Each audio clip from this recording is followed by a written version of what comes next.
بسم اللہ الرحمن الرحیم۔ بھائی کا سوال ہے کہ شادی کے لیے اور روزگار کے حصول کے لیے کوئی وظیفہ بتایا جائے۔ تو یہ چیزیں انسان کی ضرورت ہیں اور بلکہ بنیادی ضرورت ہیں، تو ان کے حصول کے لیے انسان کو چاہیے کہ وہ اللہ کی طرف رجوع کرے اور اللہ کا تقرب حاصل کرنے کی کوشش کرے، محرمات سے اپنے آپ کو بچائے اور جو واجبات فرائض ہیں ان کی ادائیگی میں کوتاہی نہ کرے، اور ساتھ ساتھ کثرت سے استغفار کرے۔ کثرت سے استغفار جو ہے یہ اس کی برکت سے یہ سارے کام اللہ تعالیٰ آسان فرما دیتا ہے۔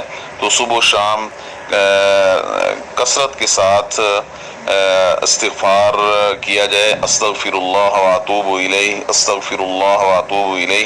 اسی طرح سے لا حول ولا قوۃ الا باللہ، یہ اس کو بھی کثرت کے ساتھ پڑھا جائے، اور یہ اپنے ذہن میں رکھ کر کہ میں اس ضرورت کے لیے اللہ سے یہ مانگ رہا ہوں اور اللہ کا ذکر کر رہا ہوں، تو انشاءاللہ اللہ تعالیٰ ہر کام میں خیر و برکت فرمائے گا اور آسانیاں فرمائے۔ اللہ تعالیٰ آپ کے لیے بہت آسانیاں فرمائے، آپ کی ضروریات اور آپ کے جو معاملات ہیں اللہ تعالیٰ ان کو آسان فرمائے، اور رزق حلال کے لیے اللہ تعالیٰ آپ کو اس کے وسائل اور ذرائع میسر فرمائے۔